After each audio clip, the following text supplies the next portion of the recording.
Now we're good. Can we hear now? Can we hear now? If you guys can hear, just say you can. My apologies on that. I'll recap everything from the beginning. We should have audio now. Testing, testing. We should have it. Yes, now we're good. Yeah, I had to turn on the webcam audio this go around just for the fact that I'm in the office computer. So what I usually have when I'm in my house, as you guys notice, I usually have my little Bluetooth mic. All good, we'll get started.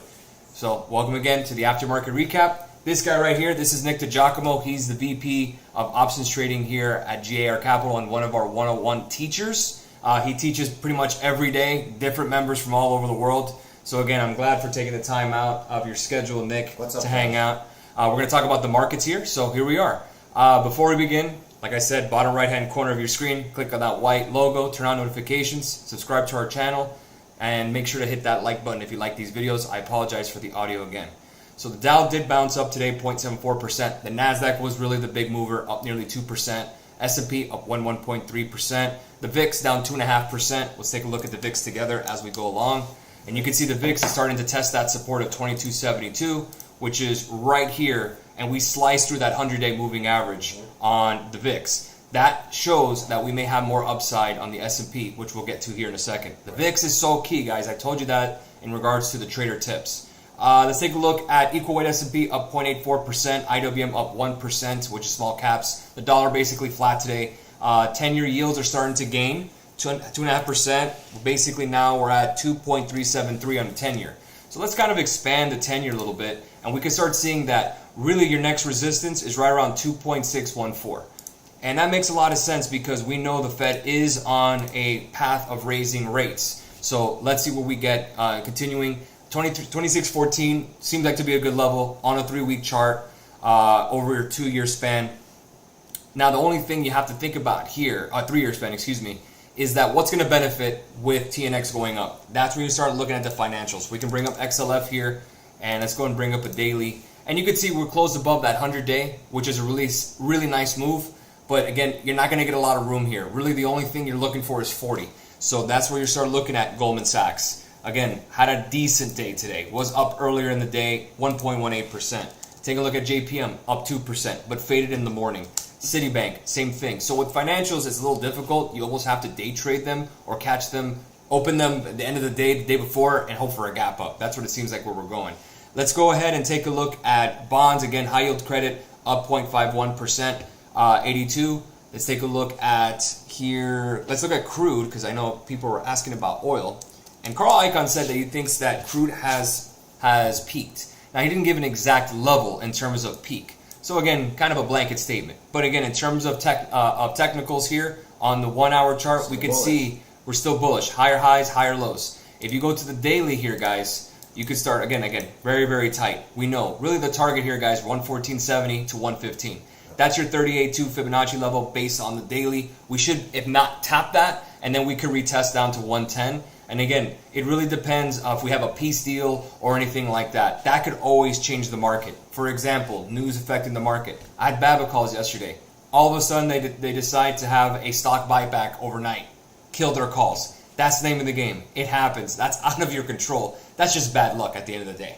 So that's where we are on crude. I think crude is fine. I do have XLE calls. Again, still on the uptrend. It's not like anything has changed there. Sure, a little bit down today, down about 0.74, but that 50-day moving average has been kind of guiding us as we've been going. So let's go ahead and take a look. We had another question here on MRO. If you're looking to sell, maybe around 25.50. Just really depends on your plan and what you're trying to do.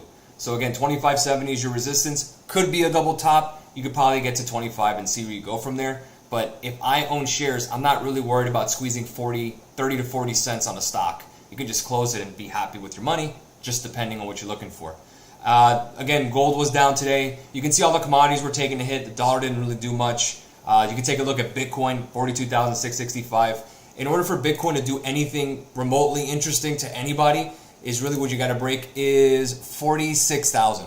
Break 46,000, you can wake me up on that. I had a question about SPY. SPY? Yeah, we have SPY calls. Let's take a look at it.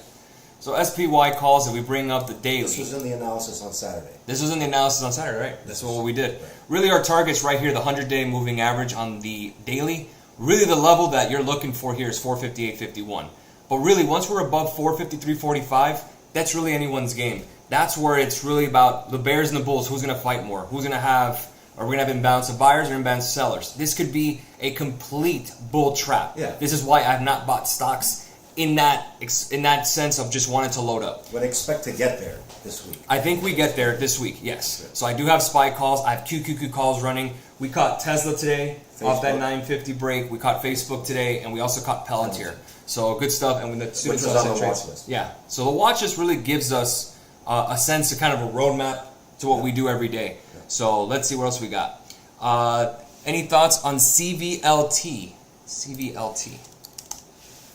I don't know what this company is, Command Vault. I could just go by the charts here. Again, 67.50 seems to be that first resistance right around 67. But again, what are you looking for? I don't know if it's an investment. There is a gap to fill at 72. More than likely that does fill over time. Somebody's asking about so fine. Time frames. No, time frames. It says, Carlos, you said, are you always looking at hourly? Hourly. We teach this in the program. Yeah, go ahead. Nick will tell you. I mean, look, the thing is you don't want to just focus on really the smaller time frames. You want to look at big historical ranges, right? So you're looking at, maybe the 3-year, depending on the security you're looking at, right? Depending on what it is actually you're looking at. But most of the time, the daily or the weekly, the 3-year will suffice for most of the things. But you typically are looking at smaller time frames, maybe, when you're at your desk, when you're kind of just observing price action. But when you're doing your analysis, again, the way that we trade, there are many ways to trade, but the way that we do it, we're typically looking at the bigger picture. Right. And it's very well said. There's a question I keep getting here regarding the calls we have, like, for example, CAT or everything. I remember just last week people were nervous about NVIDIA. How did that do last week?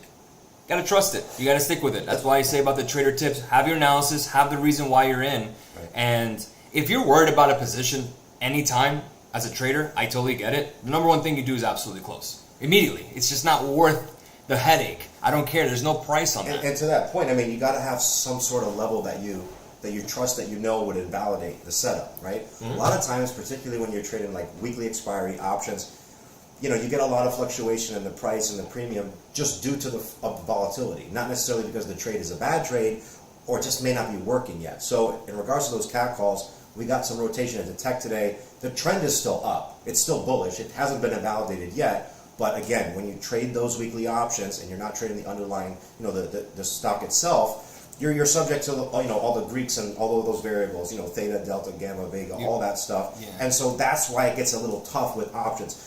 We're still in those calls, but for now we have to stay in because it didn't invalidate anything. Yeah, and they can come back quick. We're just sticking with the trend basically. Yeah, just all you got. That's all you can do at the end of the day. And we had a nice close on the S&P. Sure, we faded towards the tail end of the day. But again, I think this has gap up written all over it, to be honest with you. Yeah, the SPY for sure. We have to see. Maybe I think tech has more room. The NASDAQ has more 15,000. room. SPY has more room. Yep. But we'll have to see. 15,000 on futures on NASDAQ seems to be that target. 45.38 on SPUs, which is S&P futures, seems to be my target. After that, who the hell knows? Because that could be indicative of just another triple top, which we had, or it could be another bull trap, or it could just be the start of that next break. I want to see if we get to 4,600. If 4,600 does break, then really the worst is over. All clear signal. In terms of possible headwinds or recessionary talks, the real talks of recession in terms of the financial media is because of the possible inversion of the yield curve, 10s and 2s. The 10-year yield will fall below in terms of interest rate yield below the 2-year. That's not good. That's an inversion. You should always have the 10-year above the 2-year because there's no point in investing in a 10-year bond if the yield's not paying the same or if less than a 2-year. That's what that means. We have not inverted yet. We have inverted before, sure.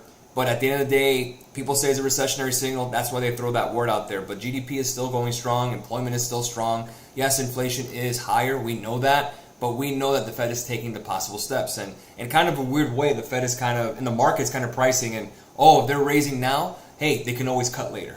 Right, exactly. It sucks up, but that's what it is. AMD. Yeah, AMD. We can talk about that. Yeah, so AMD. With AMD, the issue with that one is right now, I mean, It's still in an uptrend, we know. Higher highs, higher lows, yep. The problem with that trade now is 118, you have the 50-day MA on the daily. And that was, if you were watching around 10, 11 a.m. today, it just couldn't break it, it couldn't get through it.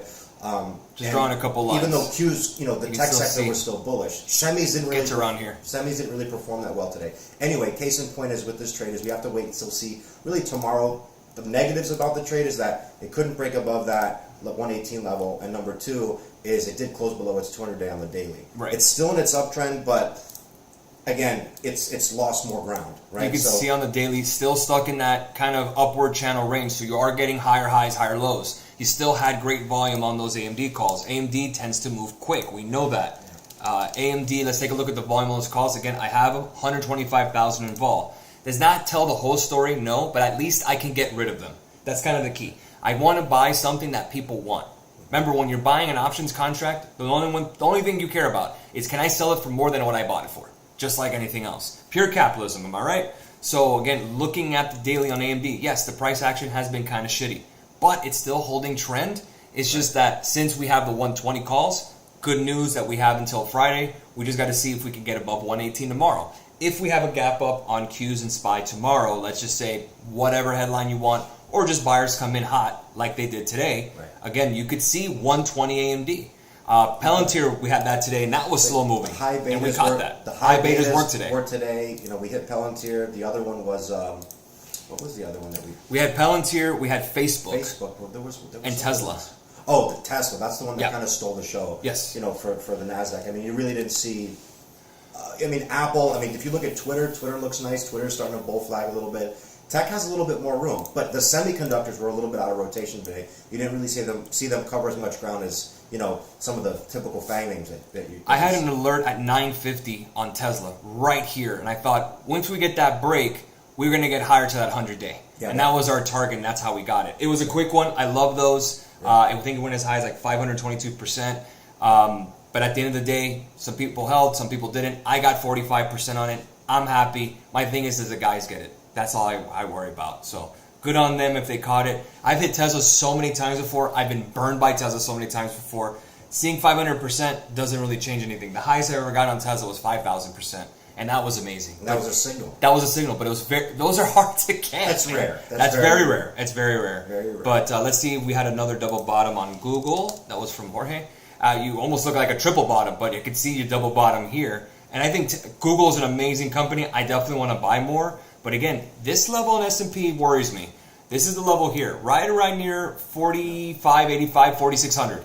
This could be this, one big right shoulder, and then just hit one right shoulder, and then we could start retesting 4300, 4200, or we break above 4641.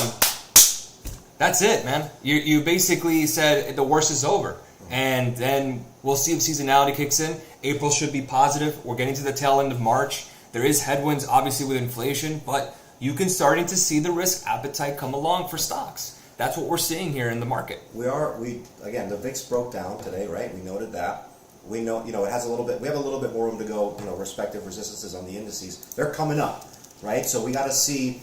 Could we get a retest? Should the VIX bounce soon? Probably, right? You're going to get some retesting across the board. That doesn't mean it's going to happen tomorrow. Right, it means that let's get to that target first on the ES. I think it's around 4540, and then maybe Qs will be around 360. And at that point, you kind of want to take your chips and look for probably a dip at that point. That's the biggest thing now. Yeah, that's a great question. Chris is asking about the retest. When do you think that's going to happen? I say 45. I really think that it's 4540, 4538. Yeah. We'll bounce around here. Now your previous resistance is now support. And if you look closely, we didn't retest 4,400 yet. We did 4,420. That was on the note that we, every week we put out a note for the students and the members. Mm-hmm. And, they know the levels. That kind of acts as a roadmap. And that's exactly what happened. Monday we were looking for a dip to 4,420, which was the 50-day MA on the daily for the ES. And then that dip was viable, and look where we are now. We're almost to the target. Mm-hmm. That we talked about on Saturday, which is 45.40 more or less. In this market, you're really just playing technicals and market breadth, advancers versus decliners. You're looking at the VIX. You're looking at your macro. Because now you really don't, you have the wild card of Ukraine, Russia, that we know. So again, always kind of have that in the back of your head.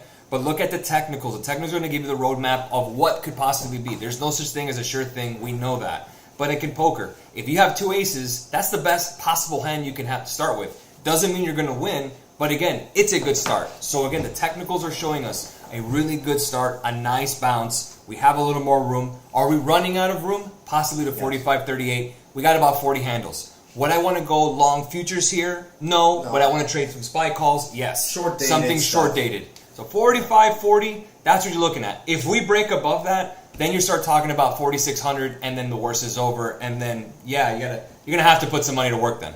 Keep in mind, again, what the Fed said last week, it kind of soothed the market, right? We know it was in line with expectations, this 25 basis points cut. But remember, what's going on in Russia and Ukraine, it's kind of been quiet, right? So far. That's not over with yet, and also we've made quite a big move off the lows last week. Yeah. We still have gaps to fill in SPX, I think around 4180. So it's not out of the question that we go back and retest those lows and even end up at 4,000. Again, we would need some sort of catalyst for that. At the moment, the trend is up. We're going to keep playing the trend until that changes. Yes, I am optimistic that AMD is going to break. Yes, absolutely.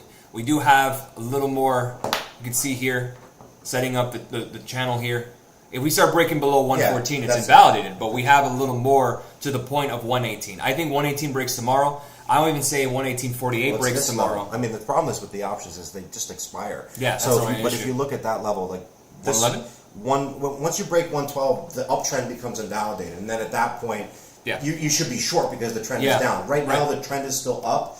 It's just been slow going. Like I said, you got that rotation out of the semiconductors today. It was more so into the high betas. You saw Google break out, Tesla break out, risk Apple on market. was breaking out. That's what you had. Risk on market. Commodities went down. The dollar was flat. Bonds were sold off because I want to get riskier assets. So again, remember yesterday, SPX was barely red, and we had a great close. I even tweeted out, very bullish continuation. I expect that tomorrow.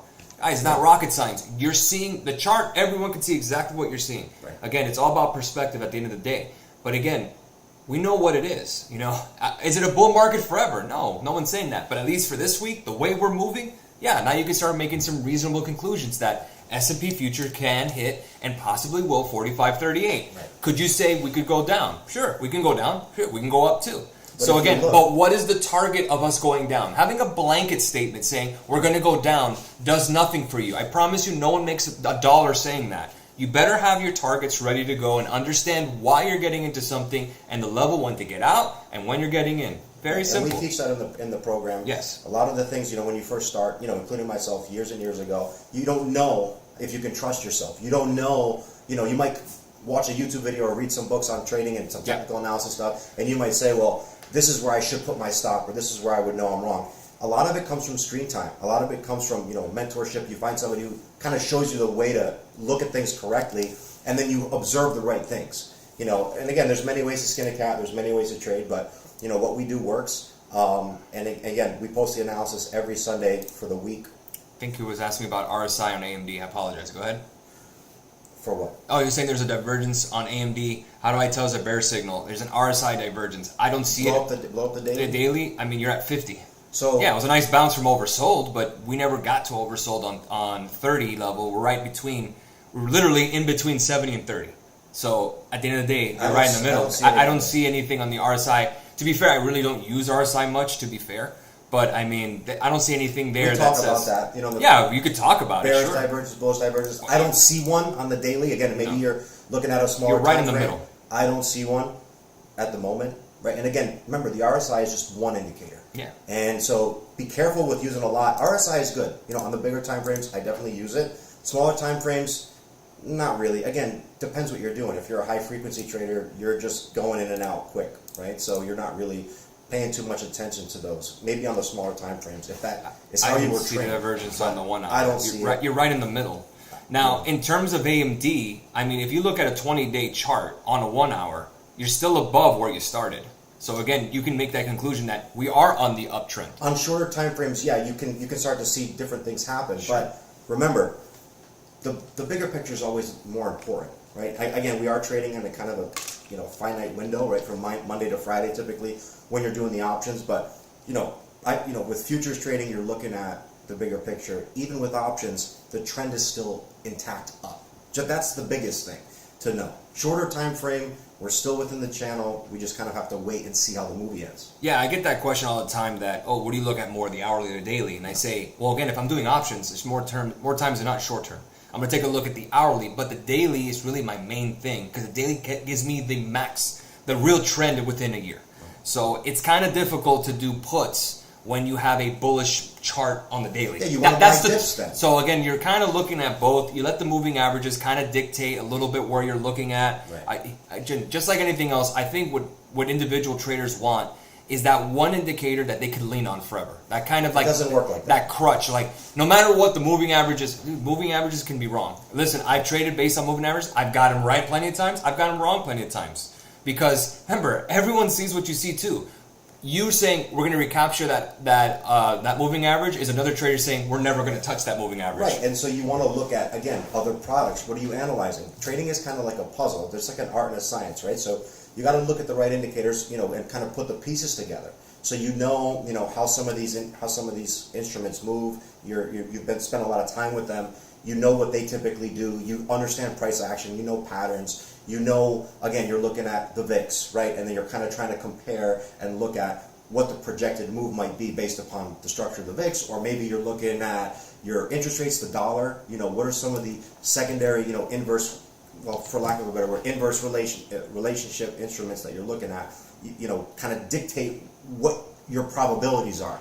Nobody really knows, right? But that's why you have stop losses. So you can protect yourself. You know your invalidation points. We don't deal in certainty. There's no such thing as certainty. You deal in probabilities. If you guys ever seen the movie Zero Dark 30, the CIA was talking to the head of the CIA, the head of intelligence, and they're asking, oh, is Osama bin Laden there in the house? Mm-hmm. And they're giving percentages. They're like, we don't deal in absolutes. Isn't that the truth in pretty much everything? Is there anything? Life is uncertain as life. I could walk outside and get hit by a bus. Yeah, right? Listen, guys. The stock market is a very difficult beast to tame. Let's just say, but if you have the right people and the right approach to it, and you have a system. Again, the reason why people fuck up, I'm sorry for lack of a better word, but they make mistakes, is really because of they don't have a system in place. They don't trust themselves enough to make the right decisions because they're kind of just going off of what they hear, what they think, and all of those are kind of fleeting thoughts, right? Right. So you have to have some sort of approach that you can replicate every single day and know the instruments that you're trading. Like I said, in the program that we do, we teach all that stuff. Yeah, and the worst thing I can tell you guys as a trader is when bad habits actually work out. It's what it is. If you made a bad habit over leveraging, whatever bad habit you want to call it, shorter time frame, out of the money, to expiry, whatever you want to call it, right, not checking volume, the worst thing is when it works, because then you think it's going to work every time. And that's the issue. You have to kind of start with the foundational approach. Right. The masterclass kind of teaches that. If you notice on Twitter, same thing. You guys know what I'm looking at every day. I'm looking at the 10-year. I'm looking at the VIX. I'm looking at oil. I'm looking at the dollar. I'm looking at ES every day. If you're somebody on the street tells me 4503, I know what they're talking about because I know they're a real trader. More times than not, that's what you're looking at. The most liquid contract on this planet Earth is the S&P. So yeah, once the trade is live, you're just managing risk. That's all it is, Chris. Right. Hit the nail on the head. And every person that trades their account is a risk manager. Right. If you're trading funds, you are a risk manager. And again, now here's the question. Let me ask everybody, and this is an honest question to everybody. If you were managing your grandma's money, what would she say today on your trading account? Would you kind of be a little more careful? So maybe have a picture of your grandma next to your computer. So it'd be like, Grandma, you think I should go all in YOLO calls? No, you're not going to do that. No, but just have because it works out sometimes. I know. The system is kind of built to show off what trading is like. It's to protect you from yourself, basically. Yeah. I know there's a lot of guys who have jewelry, who have the cars, and shows you what could be from trading, which is true. Again, it's very lucrative if you do it correctly, but they don't tell you what happens behind the scenes, man. It's looking at this every day, looking at charts, letting clients know that this is what we're watching, and our ass is on the line every day. If we were not good at what we did, we would not be in business. That's the end. That's the freaking thing. So again, I love doing these videos with you guys. I know we're a little extended. I appreciate you guys joining me. Just want to let you guys know we have a 20% flash off sale masterclass with Nick as one of our teachers. We have other teachers as well. Again, that's for 48 hours. After that, there's no more. That's no more. That's it. Slots are going to fill up pretty quickly. Kevin's already telling me that to let you guys know that slots are picking up fast. So once it's over, and it's back to regular pricing, and no inflation here, let's just say. Have a great rest of your afternoon. Any parting words, Nick? No, that's it. I mean, listen, we're in the office every day together, so, you know, Carlos and I, we worked in Brickell for a while, for a few years. This is pre-COVID. And then I ended up moving to Colombia, and now we're back. Now I'm back. So I just got back 2 months ago. You know, we're in the office every day. I'm going to be here doing the work with him. So if you guys want to sign up, you basically got us both. Yeah, basically. You know, well, so either way, we're here to help. You're at the desk. All right, guys. Is specific time for the classes? No. You work with your teacher. He schedules it. His assistant schedules it. Rock and roll. So we work around you, man. Well, I don't teach anymore, sorry. But I teach every day on the morning note and aftermarket note and Twitter. So you already have me as a teacher. Yeah, the signals are for life, yep. For platinum, yes. Right. Yes. Yeah. All right, guys. We'll leave it there. Any questions? Holla at Kevin on Instagram. He's our sales manager. He'll help you guys out. Have a great rest of your day. We're back at it tomorrow. Good night, guys. Good night.